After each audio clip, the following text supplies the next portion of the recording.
اللهم صل على محمد وآل محمد وعجل فرجه. أعوذ بالله من الشيطان الرجيم. بفضلك بسم الله الرحمن الرحيم. فلما سمعت بمكرهن أرسلت إليهن واعتدت لهن متكئا وأنت كل واحدة منهن سكينا وقالت اخرج عليهن. فلما رأينه أكبرنه وقطعن أيديهن وقلن حاش لله ما هذا بشرا إن هذا إلا ملك كريم.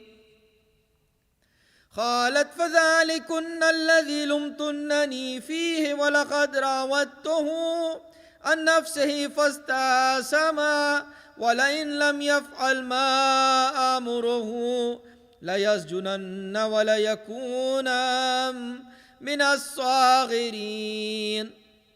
قال رب السجن أحب إلي مما يدونني إليه وإلا تصرف عني كيدهن أصب إليهن وأكن من الجاهلين. فاستجاب له ربه فصرف عنه كيدهن إنه هو السميع العليم. ثم بدا لهم من بعد ما رأوا الآيات ليسجننه حتى حين. ودخل معه السجن فتيان قال أحدهما إني أراني أعصر خمرا وقال الآخر إني أراني أحمل فوق رأسي خبزا تأكل الطير منه نبئنا بتأويله إنا نراك من المحسنين. قال لا يأتيكم طعام ترزقانه إلا نبأتكما بتأويله قبل أن يأتيكما ذلكما مما علمني ربي إني تركت ملة قوم لا يؤمنون بالله وهم بالآخرة هم كافرون. واتبعت ملة آبائي إبراهيم وإسحاق ويعقوب ما كان لنا أن نشرك بالله من شيء ذلك من فضل الله علينا وعلى الناس ولكن أكثر الناس لا يشكرون. يا صاحبي السجن أرباب متفرقون خير أم الله الواحد القهار ما تعبدون من دونه إلا أسماء سميتموها أنتم وآباؤكم ما أنزل الله بها من سلطان إن الحكم إلا لله أمر ألا تعبدوا إلا إياه ذلك الدين القيم ولكن أكثر الناس لا يعلمون. صدق الله العلي العظيم. اللهم صل على محمد وآل محمد وعجل فرجه. These were verses 31 to 40 from Surah Yusuf. Bar Muhammad wa Ali Muhammad salawat. Allahumma salli ala Muhammad wa Ali Muhammad wa ajil farajahum. For the love of the Holy Prophet and his holy family, please recite the second salawat. Allahumma salli ala Muhammad wa Ali Muhammad wa ajil farajahum. For the reappearance of our awaited Savior, please recite the third salawat. Allahumma salli ala Muhammad wa Ali Muhammad wa ajil farajahum. The marsiya that I have tonight is about the daughter of Imam Hussain alayhi salam, who passes away in the dungeons of Sham. जब दागे बेकसी न सकीना उठा आ सकी اور درد دل نہ خوف کے مارے سنا سکی، کھائے تماچے شمر کے جب تک کہ کھا سکی، سن کم تھا دکھ بہت تھے نہ برداشت لا سکی، روئی تو ظالموں نے جفا بے شمار کی، آخر یہ جبر دیکھ کے موت اختیار، آخر یہ جبر دیکھ کے موت اختیار کی، گر آہ کی تو شمر پکارا خاموش ہو، اور چپ ہوئی تو بے پدری نے کہا کہ رو، گئے شدت آتش سے پکاری کے پانی دو، گئے یاد کر کے رہ گئی بابا کی پیاس کو، سوئی جو آنسو پوچھ کے چشمے پراب سے، ہے حسین کہہ کے پھر اٹھ بیٹھی خواب، ہے حسین کہہ کے پھر اٹھ بیٹھی خواب سے،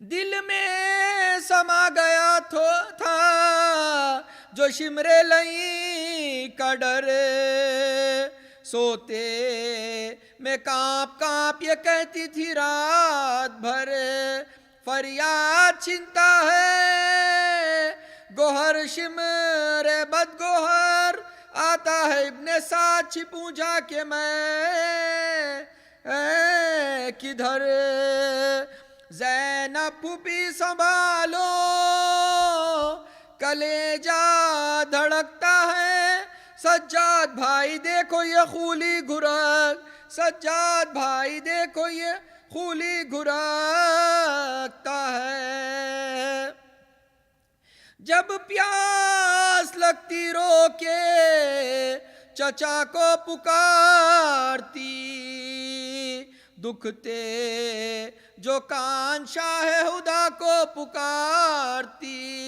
آتا نہ جب کوئی تو خدا کو پکارتی، جینے سے تنگ ہو کے خدا کو پکارتی،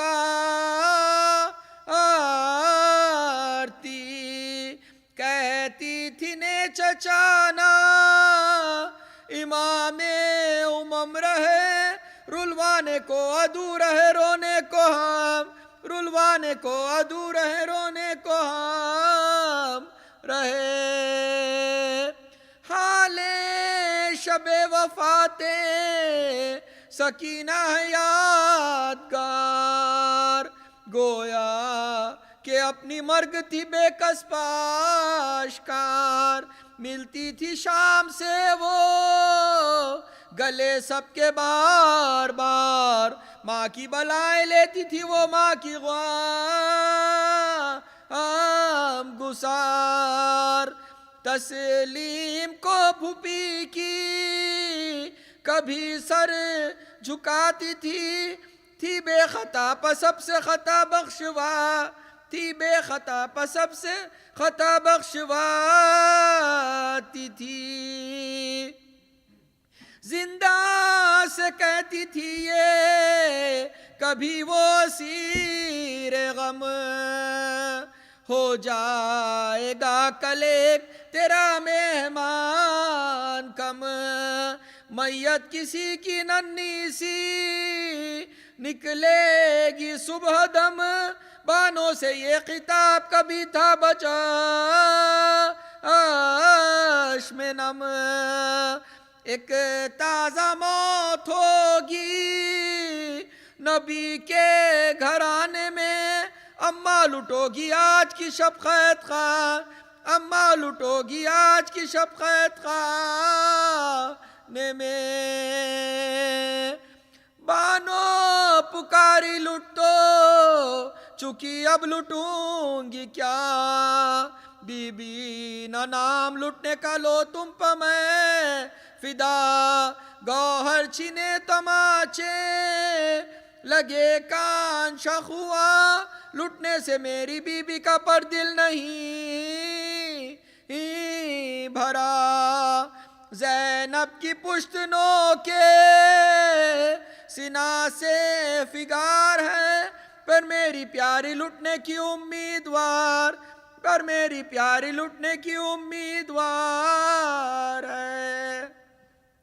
अब मौत मेरी सबको मुबारक करे खुदा, मरते ही मेरे कैद से सब कुन बहो रहा, जाता रहे बुखार बरादर का बेदवा, जन्नत को हम रवा हो मदीने को अक़रबा,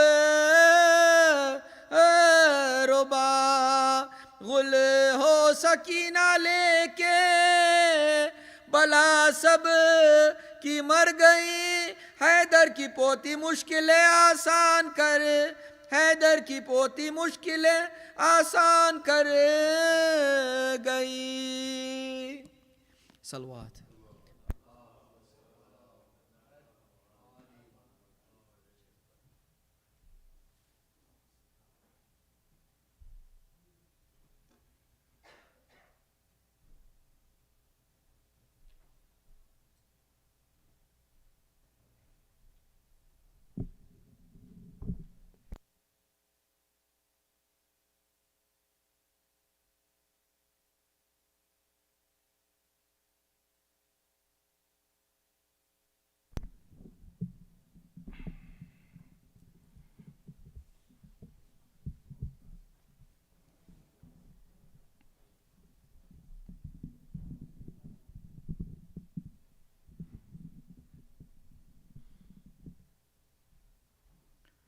على حب فاطمة الزهراء سيدة نساء العالمين، صلوا على محمد وآل محمد. اللهم صل على محمد. الفاتحة. بسم الله الرحمن.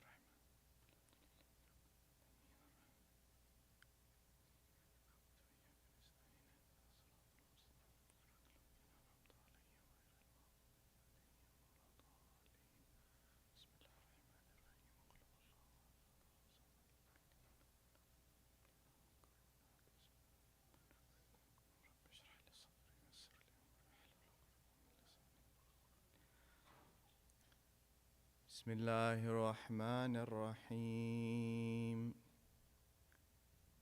صلى الله عليك يا سيدي ويا مولاي يا رسول الله، وعلى أهل بيتك المعصومين الأبرار الميامين المظلومين المضطهدين. صلى الله عليك يا مولاي وابن مولاي يا أبا عبد الله، يا رحمة الله الواسعة ويا باب نجاة الأمة، يا غريب يا مظلوم يا عطشان كربلاء. ما خاب والله من تمسك بكم، أمنا من لجأ والتجأ إليكم. يا ليتنا فيا ليتنا كنا معكم سيدي، فنفوز والله فوزا عظيما. بسم الله الرحمن الرحيم. ولقد جئناهم بكتاب فصلناه على علم هدى ورحمة لقوم يؤمنون. آمنا بالله. صدق الله العلي العظيم. اللهم صل على محمد وآل محمد وعجل فرجهم. والسلام عليكم جميعا ورحمة الله وبركاته. My dear brothers and sisters, it's related that after one of the battles, a man, he came to Amir al-Mu'mineen Ali ibn Abi Talib alayhi salatu wassalam,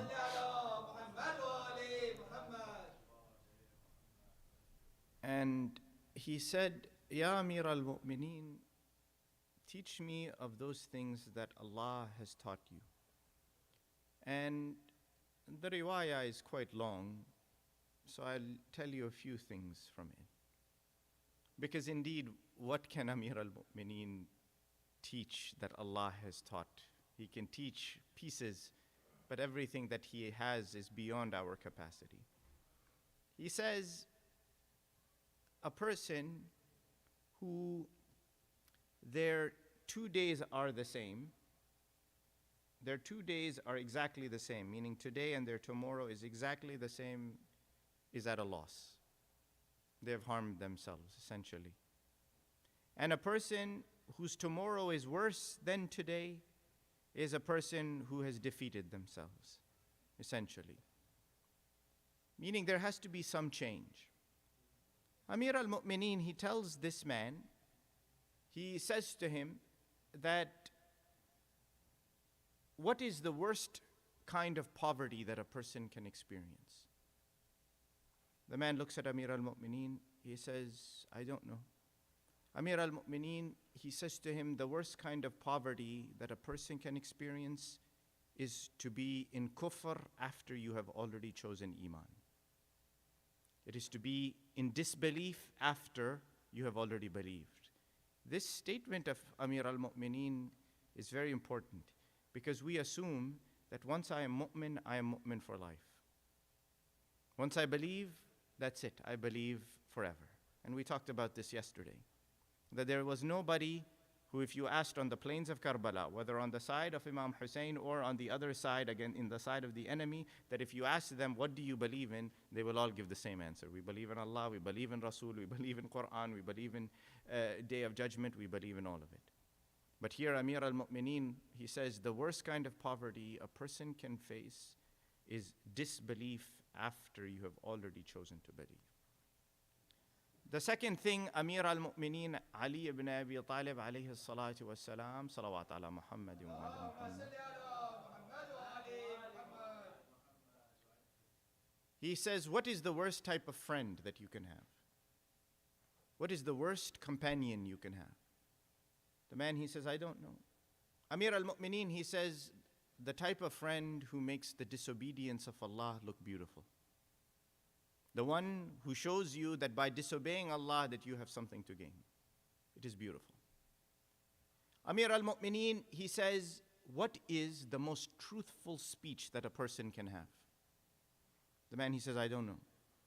Amir al-Mu'mineen, he says, the most truthful speech a human being can have is when they speak the truth even though it's against their own benefit in the life of this world or the benefit of their family.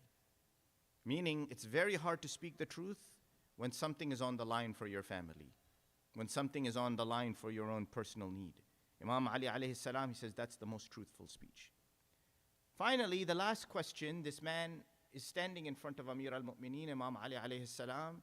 He says to him, what is the most insightful act? Meaning, what is the smartest thing a person can do? And this question, if we can answer reasonably in our own lives, we will prevent ourselves from falling into lots of danger and lots of pitfalls and harm. What is the smartest thing a person can do? Essentially, that's the question he's being asked. The man, he says, I don't know. Tell me, Ya Amir al-Mu'mineen. Imam Ali alayhi salatu wassalam, he says, the most insightful and the smartest thing a person can do is that when you are walking on the path of guidance, when something comes to entice you away from that path of guidance, you ignore it and you stay on the path of guidance. That is the smartest thing you can do. Imagine. Simple answer. Simple. Because indeed, what happens to all of us? What happens to us is that we are on the path of guidance, and what causes us to falter, and I said to you yesterday, that the difference between belief and disbelief, or those with strong belief and weaker belief, is that the ones with strong belief, they are resilient. They face the stress of the life of this world. And when I say stress, I don't mean job stress, school stress. I mean stress on your iman, stress on your faith. They face that stress and they don't fall off the path of guidance. They stay on that path of guidance. That is a great thing.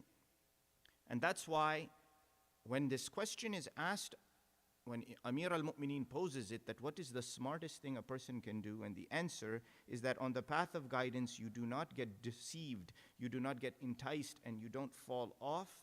How is it that you stay on the path of guidance? That is not something simple. And there has to be a means by which we can achieve that. Yesterday we talked about three things. We talked about resilience, meaning when stress comes, when there's difficulty in front of you, you don't fall apart. We talked about sabr. Sabr meaning you keep your nafs in control.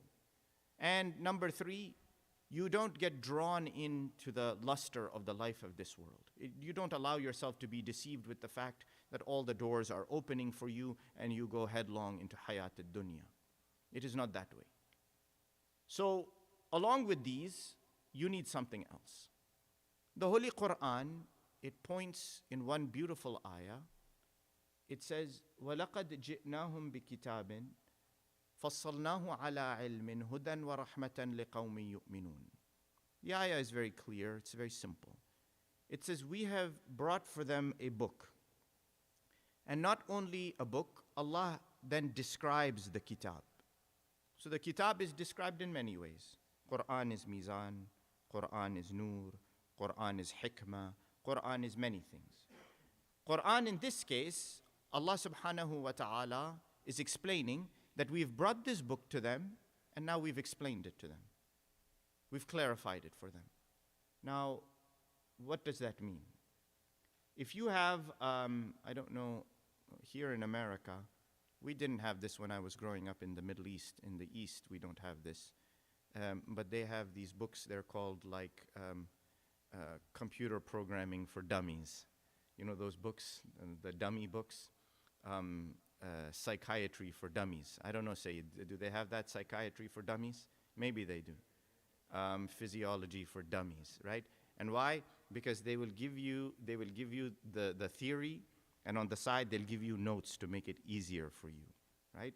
They give you explanation of what the theory is. Today, if you see textbooks, anything, you read the book, and the theory in the textbook, if you just have text and writing, it won't make much sense. But if they put figures and pictures and illustrations and diagrams, you will understand. Quran is no different. Quran, as a book that is teaching you, uses the same approach. All right? And when I say no different, Quran is Quran, obviously. It's not a textbook. It is Allah's word. But I mean that when it teaches insan with the divine approach. What is that divine approach? That Allah says, we have given them a book, فَصَّلْنَاهُ عَلَىٰ عِلْمٍ. We have explained it through knowledge. We have clarified it through knowledge. So that in itself, it means that those of us who are taking the Quran and just reading it front to back is fine. There's benefit in it, but it must be understood. You must understand the words of the Quran. You must delve into the meaning of the Quran. You must study and take notes on the Holy Quran to understand its meaning, and not just kiss it and say, no, we'll keep it on the highest shelf. It is a book of knowledge, and it is explained through knowledge. And not only knowledge, but hudan wa rahmatan liqawmin yu'minun. It is a guidance, and it is a mercy for a community of believers, for the community of people who consider themselves believers. Now again I ask you, does that apply to just anybody who says we believe in God? No. Because just saying that I believe in God doesn't make you mu'min. It may say make you Muslim, but it may not make you a believer. So then how do you establish the fact that you're actually going to be a believer? That is by knowledge. By the knowledge that you have gained and the knowledge that you have applied in your life. That goes for everything. You want to be an engineer, you need the knowledge to be an engineer and apply it to become an engineer. You want to be a doctor, you want to be anything. It is the same approach when it comes to our advancement professionally or educationally or in any other realm. In deen, you want to be a true mu'min, you have to gain knowledge and you have to apply that knowledge. That knowledge comes in different forms, my dear brothers and sisters. And that's what I want to focus on tonight, very briefly. And by no means is this an exhaustive discussion, but inshallah I will try to keep it as simple as possible. We insan, we act on what is apparent, and that is the beauty of our religion. If someone were to put a glass of water in front of you, okay, and you see a drop of blood fall into that water, okay, can you drink that glass of water? You cannot drink that glass of water because you've seen the najasa fall into the water. Why would you drink a glass of water with some blood in it anyways? I don't know. But it's najis. It has become najis. But what if you don't know? The glass of water is there. There's some doubt in your mind that maybe some blood fell in it, maybe it didn't fall, maybe it's not. The glass of water is there. Can you then drink it? Yes, you can drink it because you don't know. You don't know for sure whether blood has gotten in there or not, or there's najasa. It's water. It's standing in front of you. It's water. You can drink it. Until you know with your eyes you've seen the blood fall in it, or you have some certain information that points to the fact that there is najasa in it, you're fine. You can drink the water. This goes for everything in life, is it not? And deen is the same way. Deen, as long as you have the information in front of you that verifies something, you act upon that information. That is the overt knowledge that insan has. And that is the black and white of deen. Think about it. It applies to everything. Everything in your life, it will apply. Overt, clear information, knowledge in front of you that you act upon. I'll give you an example. You know that Salat al-Fajr, the time of it ends when? At shuruq, when the sun rises, yes? How do you know that? Because you saw the sun rising. You know. You know the time of Maghrib is when? When the sun has set and the redness of the sky goes over the top of your head. So you do your Salat al-Maghrib, you have a sign in front of you. Same for Dhuhr, same for Asr, etc., etc. Lots of things. How do you know which direction to pray in? Because you can see the directionality of the sun even if you don't have a compass. You can. That then applies also to your fasting in the month of Ramadan. Let's take another example. You know that you have a Muslim friend who is a butcher and that you have seen him slaughtering animals to provide meat for eating. Can you eat from his hand if he brings you a piece of meat? Do you have to ask him? No, you don't. Because he is a Muslim, you know he's a Muslim or she's a Muslim and they have slaughtered the animal. The information is verifiable, it's in front of you. So you can act upon that information, yes? That information, it has to be got from the right source. And that's why the Holy Quran, it mentions the ayah, فَلْيَنْظُرُ الْإِنسَانُ إِلَىٰ طَعَامِهِ. Insan should look at their food. The ayah's direct translation is that. But when somebody asked Imam al-Baqir alayhi salatu wassalam, that Yabna Rasulillah, what is the meaning of this? Imam al-Baqir alayhi salam, he said, indeed, you should look at what you should eat. But it's reported, he says, that this is about your knowledge. Know where you get your knowledge from. Ascertain that your knowledge is from the right source and that it is what Allah wants you to know. Today, the problem is that we receive so much information, it's not knowledge, but we don't know how to filter it. We don't know how to use it properly. One, either it's not verifiable and not authentic and we have acted upon it, or we know it's authentic, we know it's true, we verified it's true, but we don't know its true implication in our life. This is where deen teaches us tafaqquh, meaning deep understanding, cultivating understanding of the religion. Any information that comes to you that is overt, know how to use it. That information has great meaning because it will give you a path in life. And you apply this to everything. Believe me, you apply it to everything. Today, I was told that, mashallah, Kansas City, you can drink the water straight from the tap. Is this true? Yes? You have been and you're still around. So you're still around. You're drinking the tap water and you're still around. Good. Okay, khalas. You know that, right? How did you verify this? You verified it because you drank it and you didn't die, right? I mean, very simply.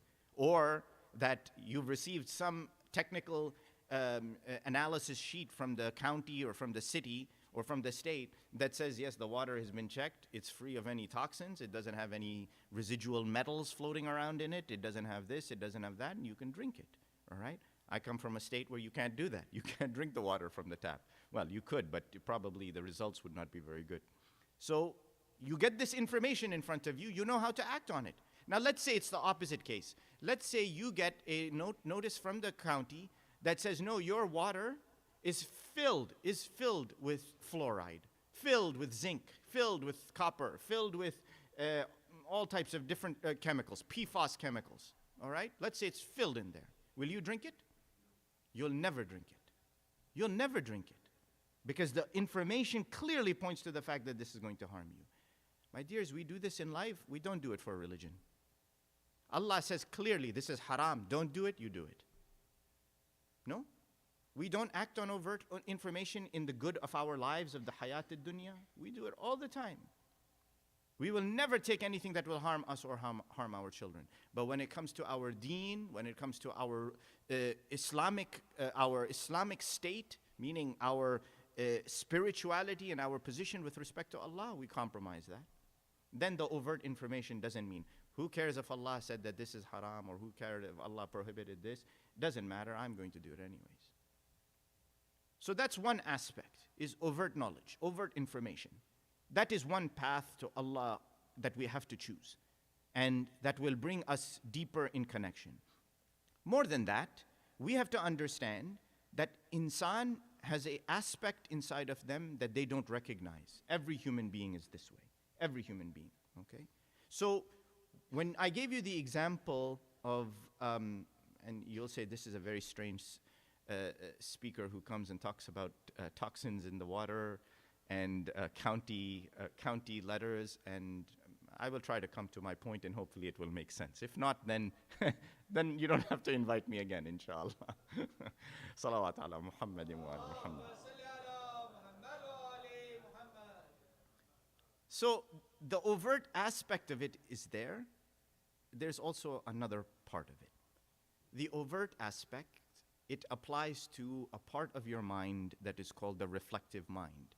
And the reflective aspect of your mind is the one that takes the information, processes the information, tells you how to act.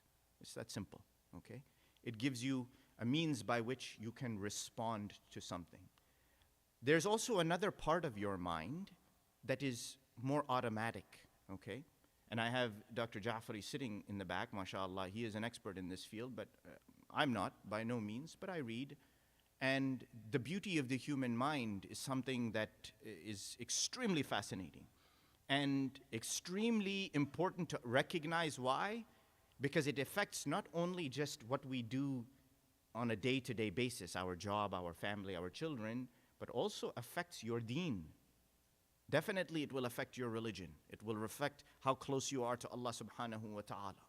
So this automatic part of our mind, it's a strange sort of tool that we have. Now, why do we have an automatic part of our mind? And what do I mean? I mean that at times you will react to things without consciously working through the information, okay? You will do so automatically. Now, some say that this is an evolutionary development inside of insan, and I know that the word evolution always conjures up a lot of sort of negativity, but it has meaning. That insan, in an effort to save energy, needs to be able to do things automatically. Otherwise, everything would require a lot of energy. Thinking requires energy. So sometimes the body says, let me conserve energy and think automatically. Now that's good, but it's also bad, okay? Let me give you an example. They did a study in the 50s, okay? In the 1950s, they did a study where at a university in the South, okay, or even the Midwest, like a state like Missouri or Kansas, where they brought in some students into an auditorium, the vast majority of whom were white, and they gave them a question, okay? And The question basically stated that, is it good or bad for white people to marry black people? Imagine the 50s now, and they're asking this question of white people. Now what they did was, they asked this question, or they asked another question similar to this, stating that should white people and black people attend the same universities? Should they be allowed to attend the same universities? What they did was, they had them sit there, and they asked them this question, and they asked them to answer, yes, no, etc. But what they did was very smart, is they took the group and they separated them into two. One of the groups, they had the person giving them the question be a white person, and the other person a black person. Now you would think that what difference does it make that the question being asked is the same question, it's just that the person giving the question to the students, one is white, the other is black. Should that make any difference? Should it? Shouldn't make any difference, because that's the same question. It's not going to change anything. You know what they found? They found that when the white person was giving them the question, they more often than not said, no, white and black people should not get married. They should not be allowed to be in the same university. But when the black person was giving them the question, something inside of them felt shame that they said, no, it should be allowed. Black and white should get married, be allowed to get married. They should be allowed to attend the same university. Why? It's the same question. It's the same cohort of people, white young students in the university. Why is it that that happens? Why would that happen? Let me give you another example, okay? They did a mock study on some people. And you'll say, well, what a strange majlis. He's talking about psychological studies. But I'm telling you, it has a basis on what we are and what we think and how we believe. They did a study where they took people and they had them act like a jury in a case, in a legal case. They had them sit down. They had two sets of juries. And they presented them with the same case. A man, he was at a party one night. They were drinking. He left the party. He had drank a little bit too much. He drove his car. He missed a stop sign, and he rear-ended someone and damaged the car of the person in front of them. So they asked the jury, we want you to come to a verdict. It's all a mock. It's just a test, an experiment. We want you to come to the verdict of guilty or not guilty. Okay? Is he guilty or not guilty? But we're going to give you some details. To the first set of participants, the jury, they told them that this man, some eyewitnesses noticed that during the party, he was leaving, he had drank some alcohol. As he was leaving the house where the party was taking place, he stumbled because he was drunk.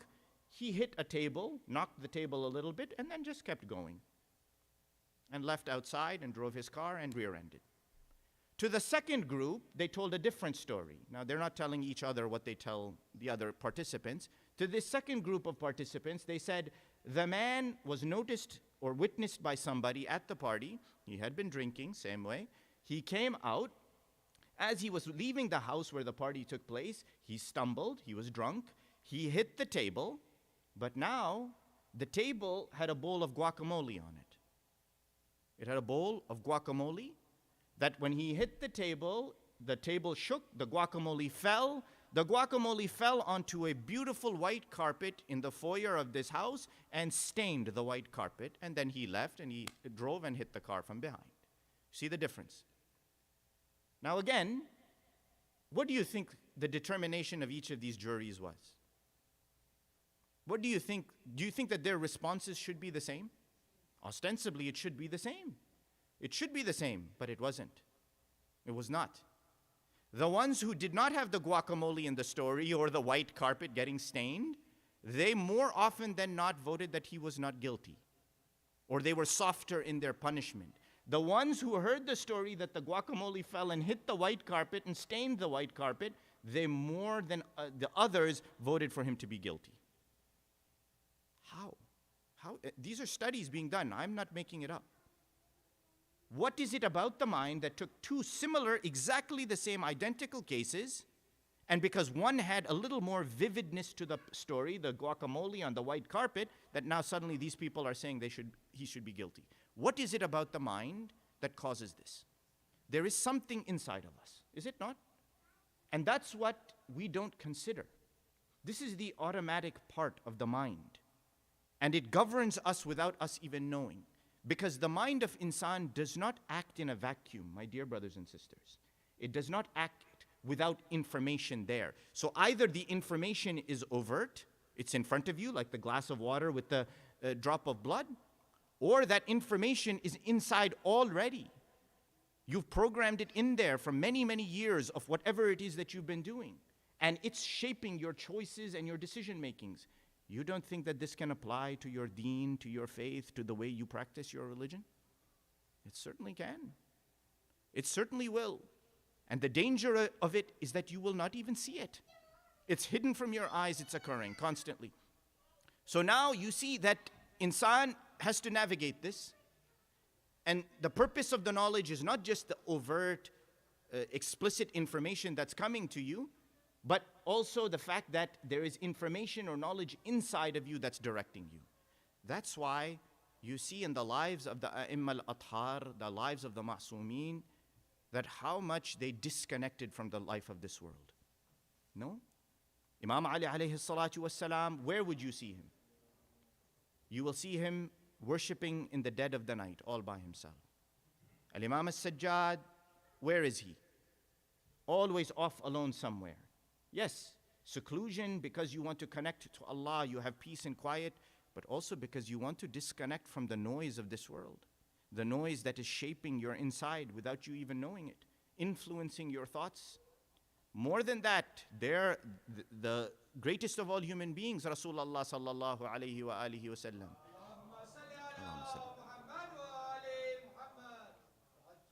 Where did he go? He used to go up to Ghar Hira, no? And sit in the cave. He couldn't pray down in Mecca somewhere, on the street, in his house. Why go up to the top of the mountain, sitting in a narrow little cave, to worship and pray? Maybe it's a message for us, that there is so much noise in the life of this world, so much that is pulling on you, that you have to find a way to remove its influence from inside of you, because it will steer you. It will steer the way you think, it will steer the way you process information, and it will sometimes even override what you think is correct. God forbid that Allah points something that is halal, haram, you know it, and inside something directs you in the opposite direction. Wal-'ayadhu billah. We have to be aware. We have to pay attention to this. Now, more importantly, you see how knowledge, and I will thank my dear brother Farhan for this. Your conversation with me yesterday, mashallah, it spurred some thoughts in my mind, but I will address something that we were discussing yesterday. The purpose of knowledge is what I just described to you. It is what makes religion deep, but it is what allows you to navigate this world as a mu'min, as a believer. Now, you'll ask me, what does that mean? Well, in a sense, insan does not have knowledge and information about everything. That's impossible. All right? And it was already, a statement was made, the respected Hajjah said something very beautiful in the car as we were driving over here, that you have to start off with belief, not knowledge. And that's true. That in the end, you begin with belief, because you may not have the knowledge to establish true deep belief, but you start off saying, yes, I believe in the oneness of God. From there, I will cultivate knowledge that will deepen that faith. That faith requires that sometimes I can see things that confirm my belief, I can see things that tell me how I should act or where my life is going, but sometimes it doesn't. Sometimes I don't know. Can any one of you say you know where you're going to be 20 years from now? Nobody can. We can't tell where we're going to be tomorrow, whether we will even be alive. How many instances has it happened, and may Allah preserve and keep you safe always, that tomorrow I thought I was going to get up and go about my day, and Allah had chosen something different for me.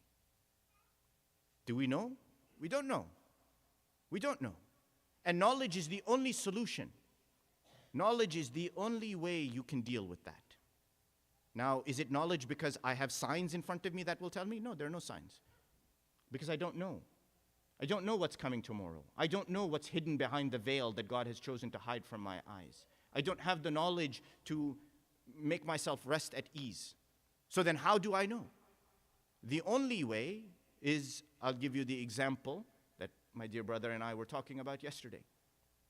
That when the Holy Quran describes the story of Musa alayhi salam, which at the later parts of his life, when he goes and he is traveling, and he comes upon one of the servants of God, and who he says, let me come with you so I can learn from you. Yes? The purpose of Musa alayhi salam tagging along with Khidr was to learn. It was for knowledge. And what did Khidr say to him? He says, you will not be able to be patient. Musa, he says, no, let me come. You will find me to be a good student to you. So what happens? They go on the journey. You know the story. He goes, he kills the young man. There's no reason to kill the young man. He kills him. He punctures a hole in the boat, makes the boat sink. And then he goes and he builds up the wall without taking any compensation or asking anything in return or anything of that sort. And finally, Musa, he cannot take it. He keeps asking, what are you doing? What are you doing? What are you doing? What are you doing? Why? Because Musa doesn't understand what is hidden. Musa is, and look at the beauty of this story. Musa alayhi salam is not an ordinary prophet. He is not ordinary Rasul. He is Sahib al-Kitab. He is the one, the master of Tawrat. Tawrat came to him. Sahib al-Sharia. He brought Sharia. He's one of the 5 ulul azm min al-Rusul. One of the 5 great messengers of Allah subhanahu wa ta'ala.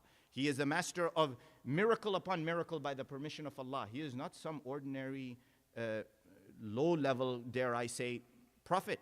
He is one of the high, one of the great. And yet even here now, what is Allah saying? The ayah of the Quran, that when he finally objects to Khidr, what does he say to him? The ayah says, قَالَ هَذَا فِرَاقُ بَيْنِي وَبَيْنِكَ. He says, that's it, Musa. You have objected for the last time. This is the separation between you and me. You have to go your way, I will go my way. Then what does he say to him? He says, سَأُنَبِّئُكَ بِتَأْوِيلِ مَا لَمْ تَسْتَطِعْ عَلَيْهِ صَبْرًا. I will give you ta'wil. The ayah, it uses this word ta'wil. Ta'wil, what does it mean? It means a deep understanding of something that is not overtly clear. Something that is hidden. I will give you an explanation of that which you did not have the patience to tolerate.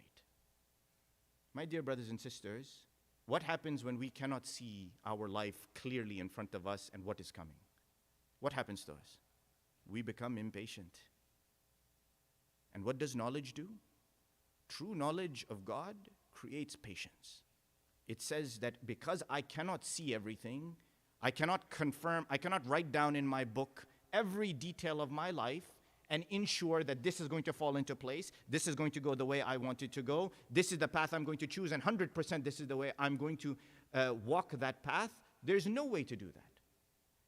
And in the event that I cannot do that, the only thing I can do is say, my knowledge will tell me that my Allah will guide me to the straight path, keep me on what is correct, as long as I adhere to what He is demanding.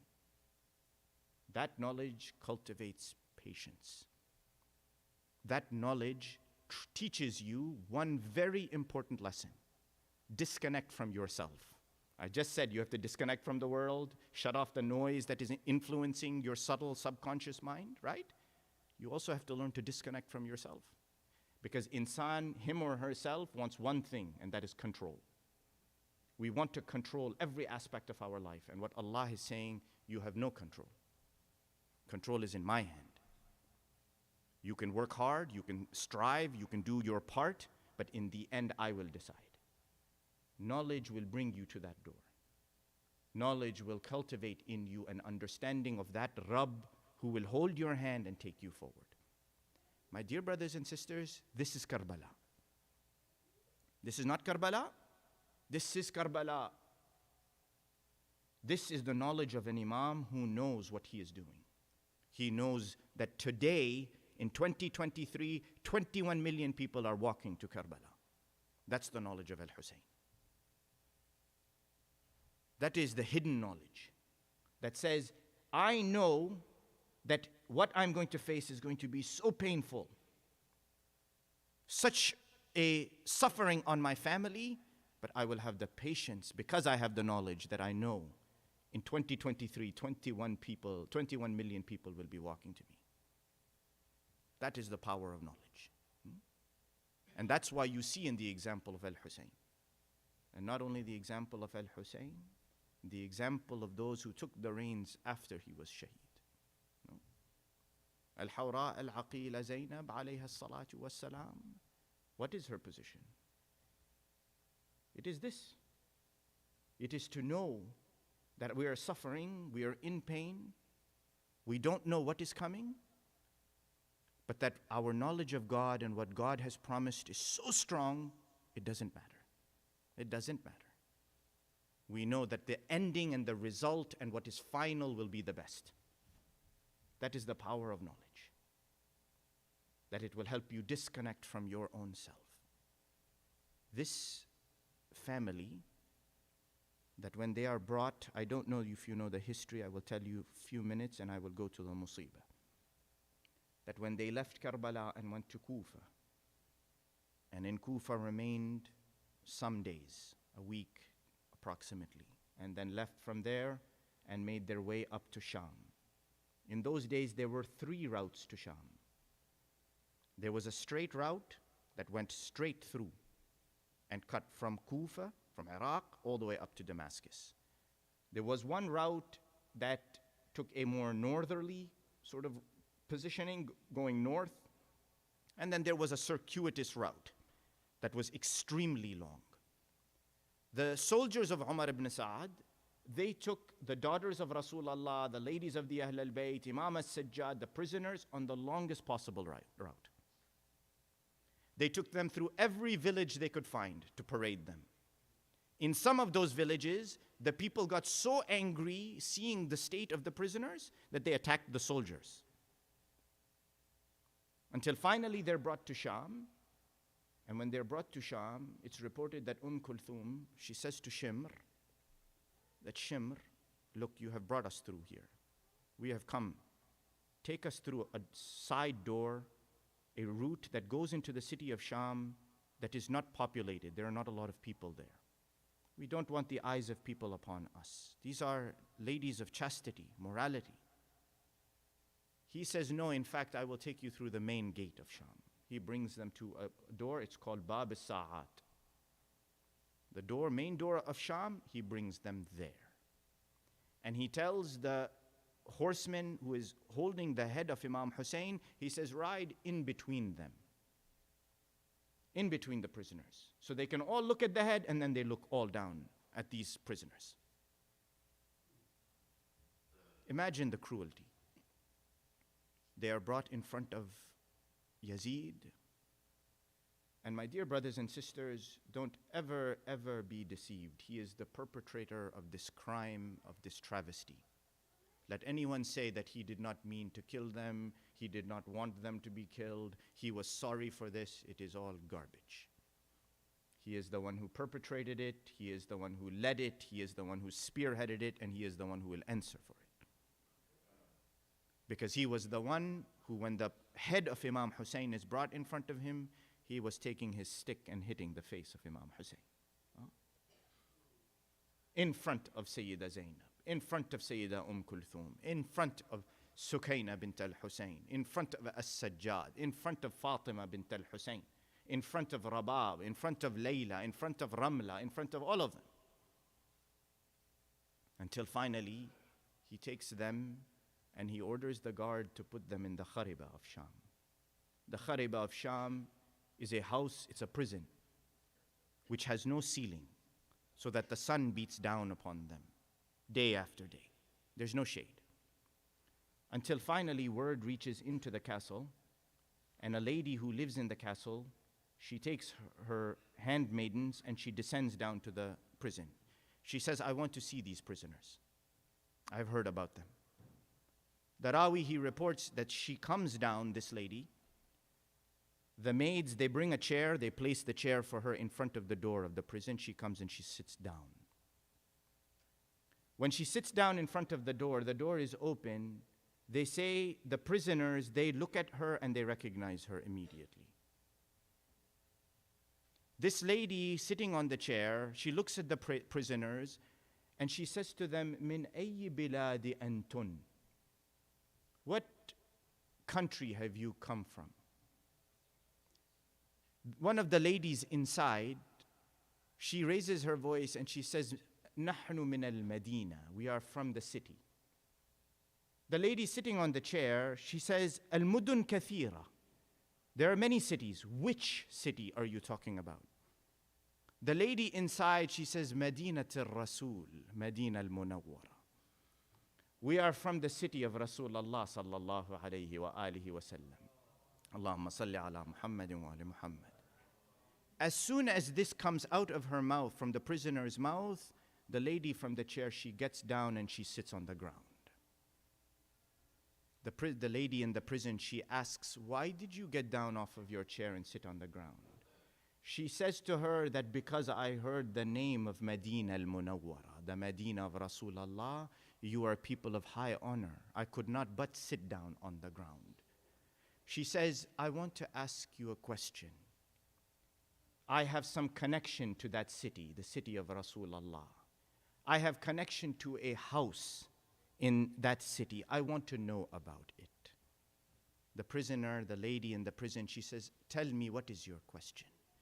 The lady sitting on her chair, she says to her, she says, أخبروني عن دار علي ابن أبي طالب وعن الحسين ابن علي.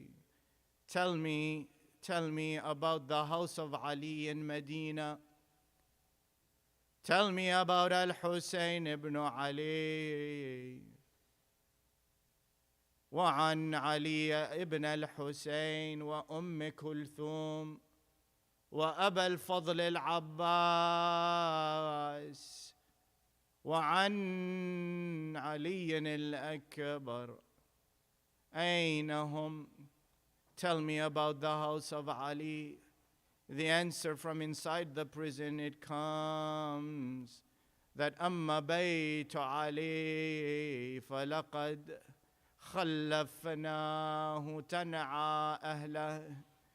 As for the house of Ali ibn Abi Talib, we have left it behind. It is mourning its members. The people of that house have been killed. وأما الحسين فرأسه عند زوجك يزيد. As for Al-Hussein, you ask about where is Hussein. His head is on the tray, on the platter in front of your husband Yazid. This is Hind, the wife of Yazid. وأما أم كلثوم. As for Kulthum, she is sitting right here, right next to me. وأما علي ibn al-Hussein. As for Ali ibn al-Hussein, he is here sick in the prison, lying here next to us. And as for Sukaina bint al-Hussein, we have buried her in the prison here in Sham. She died. And as for you, ask about Abu al-Fadl al-Abbas. فعلى المشرعة مرضوخ الجبين قطيع اليسار واليمين. As for Abu al-Fadl al-Abbas, the body is left near the river. The right and left arms have been cut from the body. Finally, the lady, she says to the prisoners, she says to her, أين سيدتي ومولاتي زينب بنت علي? Where is my master Zainab, the daughter of Ali? Tell me, I do not know where she is. What has happened to her? Suddenly the voice, it came from the prison, calling out, أنا زينب, أنا زينب اللي يحجون عني. Don't you recognize me, Hind? I am Zainab. Can you not see?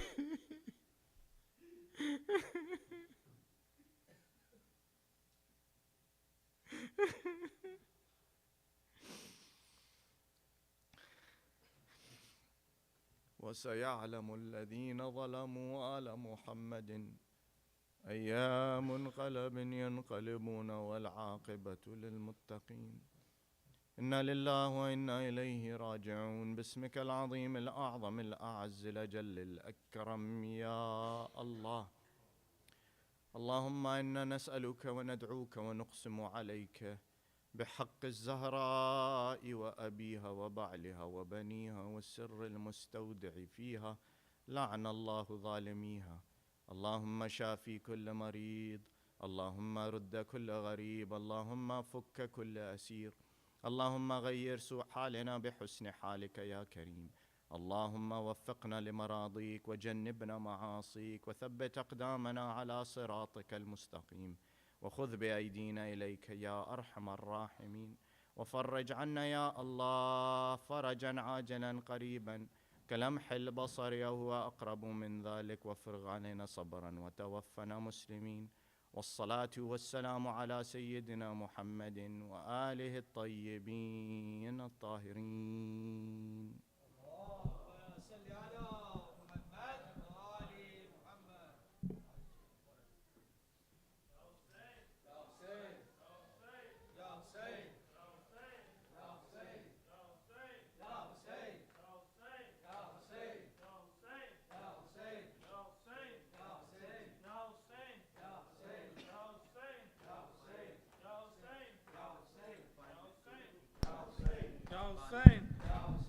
Ya Hussain, Hussain, Ya Hussain.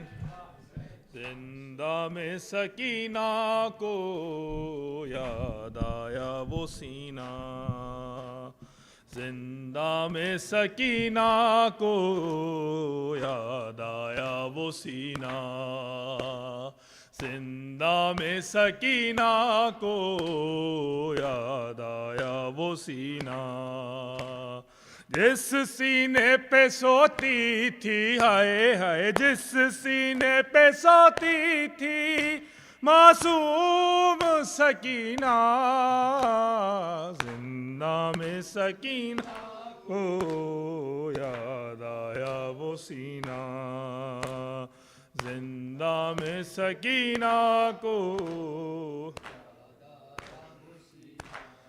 کر ترس ذرا ظالم بابا کو نہ روؤں گی، میں گود میں مادر کی آرام سے سوؤں گی، بے رحم لعینوں نے ہائے ہائے، بے رحم لعینوں نے فریاد سنی نا، زندہ میں سکینہ کو یاد آیا وہ،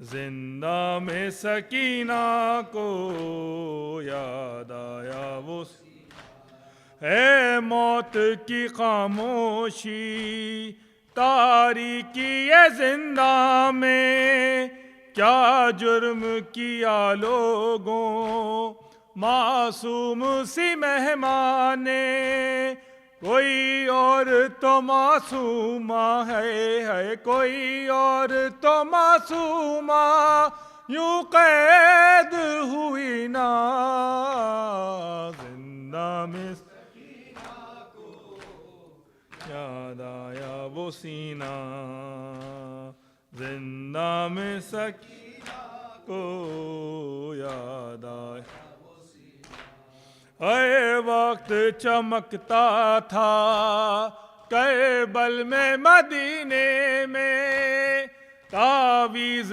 کی مانند تھا شبیر کے سینے میں، گم ہو گیا وہ کیسے ہے گم ہو گیا وہ کیسے، زندہ میں نگینا، زندہ میں سکینہ کو یاد آیا وہ سینہ، زندہ میں سکینہ کو یاد آیا، پھٹ جائے نہ غیرت سے سجاد جگر تیرا، میرے گھر کی یہ رونق ہے، کہتا ہے پدر تیرا، یہ سوچ کے عابد کو ہے، یہ سوچ کے عابد کو کچھ ہوش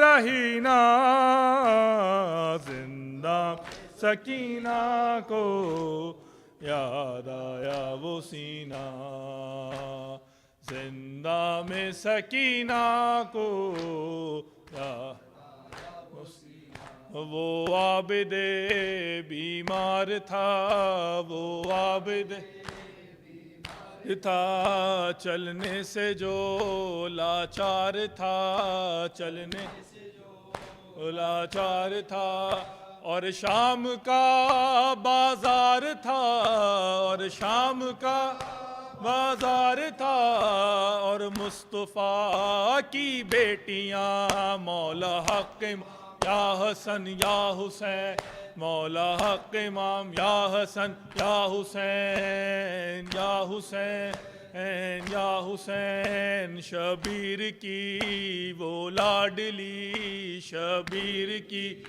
وہ لاڈلی، سینے پہ جو شاہ کے پلی، سینے پہ جو شاہ کے جس کی ابارن میں جلی، جس کی ابارن میں جلی، منہ پر تماچوں کے نشان، مولا حق امام یا حسن یا حسین، مولا حق امام یا حسن یا حسین، یا حسین یا حسین یا حسین یا حسین۔